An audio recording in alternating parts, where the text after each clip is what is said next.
Pour vous assurer de ne pas vous faire malmener par les personnes en qui vous avez confiance, voici 7 signes indiquant que vous avez affaire à un psychopathe. Numéro 1. Un égoïsme surdimensionné. L'un des signes les plus reconnaissables d'un psychopathe est son égoïsme constant. À leurs yeux, personne au monde ne pourra jamais être leur égal car ils sont les meilleurs dans tout ce qu'ils font. Ils sont certains à 100% qu'ils ne pourront jamais être remplacés. Cette exagération vient de la façon dont les psychopathes perçoivent le monde qui les entoure. Ils pensent que les gens les vénèrent et si quelqu'un dit le contraire, il ment. Pour un psychopathe, il ne fait rien de différent des autres, mais il le fait simplement mieux. Par exemple, les psychopathes pensent que les règles ne sont là que pour les personnes qui ne sont pas assez intelligentes pour les enfreindre et ne pas se faire prendre. C'est l'une des principales raisons pour lesquelles tant de psychopathes se livrent à des crimes violents. Lorsqu'ils veulent quelque chose, les opinions ou les règles des autres ne peuvent l'emporter sur les leurs. C'est souvent ainsi que les psychopathes évitent d'assumer la responsabilité de leurs actes. Ils ne pensent pas que ce soit de leur faute et s'ils agissent dans votre dos et que vous posiez des questions, ils vous reprocheront de ne pas leur faire confiance. L'égoïsme et le manque de responsabilité sont une combinaison dangereuse, alors ne laissez pas ces deux traits psychopathiques passer inaperçus. Numéro 2. Un comportement incontrôlable. Les psychopathes contrôlent rarement leur propre comportement. Ils se mettent en danger, ainsi que les personnes qui les entourent, en suivant leurs désirs impulsifs et leurs instincts. Si vous n'êtes pas habitué au stéréotype du psychopathe, cela peut vous sembler un peu insensé.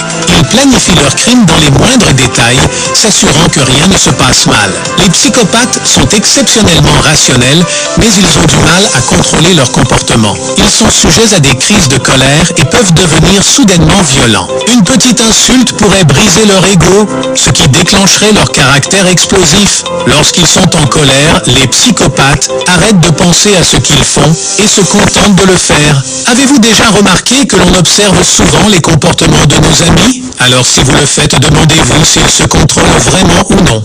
Numéro 3. Un manque de sincérité. La plupart des choses que nous disons ont un sens à plusieurs niveaux. Disons que vous quittez le travail et qu'un collègue vous crie « Excellent travail aujourd'hui ». En apparence, c'est un commentaire encourageant. Mais est-ce que cela veut juste dire ça? Vous allez vous repasser cette phrase dans votre tête et réfléchir à ce que cela veut réellement dire. Vous analysez la façon dont quelqu'un formule sa phrase ou met l'accent sur différentes syllabes. Vous faites attention aux sentiments qui se cachent derrière les mots, pas seulement aux mots. La plupart des psychopathes ont du mal à mettre une véritable émotion dans ce qu'ils disent. Leurs sentiments sont vides ou fabriqués de toutes pièces. Leurs émotions peuvent sembler fausses et généralement elles le sont. Cela ne veut pas dire que les psychopathes ne peuvent pas ressentir des choses car ils sont définitivement capables d'émouvoir. Le problème est de relier ces émotions aux personnes qui les entourent. Imaginez qu'un psychopathe dise quelque chose de sympathique comme « Il y a beaucoup de poissons dans la mer ». On dirait qu'il essaie de faire la discussion, n'est-ce pas? En réalité, un psychopathe ne dirait une chose comme ça que s'il a quelque chose à gagner de vous. Ils font genre d'être sympathiques pour vous motiver à leur donner ce qu'ils veulent. Même si leurs mots sonnent de la même manière, le lien émotionnel n'est pas là. Mais alors d'où ça vient? Un groupe de chercheurs a découvert que les personnes diagnostiquées avec une psychopathie manquent également de métaphores et d'idées abstraites. S'il y a une signification émotionnelle plus profonde derrière quelque chose, elle passera probablement au-dessus d'eux. Ce n'est pas parce qu'ils sont stupides. Oh que non. De nombreux psychopathes sont incroyablement intelligents. Ils se spécialisent simplement dans la logique et la raison.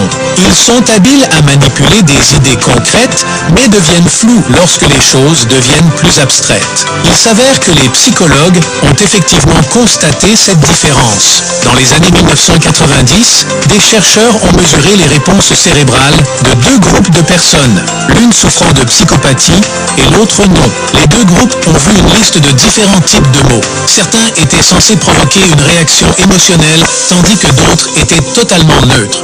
Effectivement, le groupe non psychopathe a davantage réagi aux mots émotionnels qu'aux mots neutres. En revanche, le groupe souffrant de psychopathie n'a montré aucune différence dans l'activité cérébrale.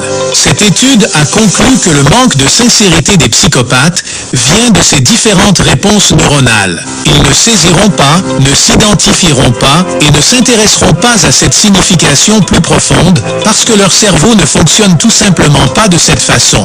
Numéro 4. Un style de vie parasitaire. Les psychopathes n'ont aucun problème à se moquer des gens qui les entourent. Comme les poux ou les tiques, les psychopathes mènent souvent une vie parasitaire. Ils s'accrocheront à vous et ne vous lâcheront jamais. Ils voleront votre argent avec désinvolture et squatteront votre maison sans se sentir le moins du monde mal à l'aise. Ils font cela parce que les psychopathes ne respectent personne d'autre qu'eux-mêmes. Pour eux, leur temps et leur énergie sont bien plus précieux que le vôtre. Cela ne les dérange pas de gaspiller vos ressources tant que cela leur évite des ennuis. Si vous êtes dans une situation parasitaire, ne vous attendez pas à ce qu'un psychopathe parte volontairement. Vous devez prendre l'initiative et les éliminer de votre vie, sinon ils vous saigneront à sec. Numéro 5. Un important seuil de dégoût. Vous êtes-vous déjà demandé comment ces célèbres psychopathes pouvaient supporter leurs crimes? La plupart des gens ne peuvent même pas regarder des photos d'eux, alors vous seriez facilement repoussé par l'odeur du sang. Peut-être que vous avez même envie de vomir lorsque vous voyez quelqu'un d'autre se blesser. C'est ainsi que réagissent la plupart des gens. Mais les psychopathes ne sont pas comme la plupart des gens. En moyenne, leur seuil de dégoût est nettement plus élevé. En d'autres termes, les images horribles et les odeurs nauséabondes ne les effraient pas vraiment. Quelque chose d'horrible ou de déchirant pour vous pourrait ne pas affecter du tout un psychopathe.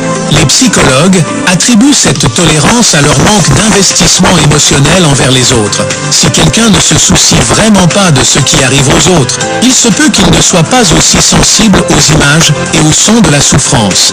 Numéro 6. Le regard sur les bouches. Si vous pensez qu'une personne a des tendances psychopathes, faites attention à la façon dont elle vous regarde. Imaginons que vous pleurez à cause de quelque chose de terrible qu'on vous a dit. Si vous pleurez devant votre ami et que vous lui dites ce que vous ressentez, surveillez ses yeux. Est-ce qu'il regarde directement les vôtres ou semble-t-il plus intéressé à regarder votre bouche? Une étude de 2015 a révélé que les psychopathes se concentrent sur différents domaines des visages émotionnels. Lorsqu'une personne est vulnérable, la plupart des gens établissent automatiquement un contact visuel. Mais une personne atteinte de psychopathie passerait plus de temps à regarder la bouche. Pourquoi? Parce que votre bouche donne autant ou plus d'informations que les yeux. Ainsi, les psychopathes se déconnecteront subtilement en reconnaissant vos expressions sans le lien émotionnel d'un véritable contact visuel.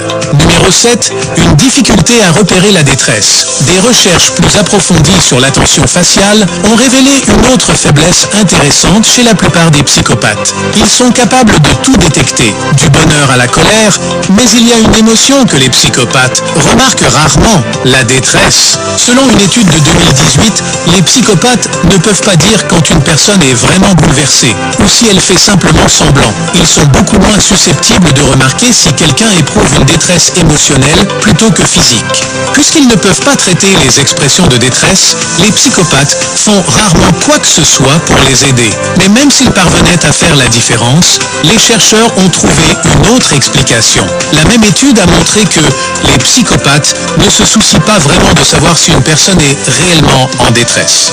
Dans la plupart des cas, le psychopathe ne les aiderait pas d'une manière ou d'une autre. Donc si quelqu'un que vous connaissez vous ignore chaque fois que vous êtes contrarié, soit il ne sait pas quoi dire, soit il s'en fiche. Normalement, tout le monde a pensé à quelqu'un en écoutant ces 7 astuces. Partagez-nous dans les commentaires des comportements de psychopathes que vous avez déjà remarqués chez quelqu'un. Abonnez-vous pour ne rater aucune vidéo de la chaîne et allez vite faire le test pour savoir si vous êtes un mâle sigma, alpha ou bêta.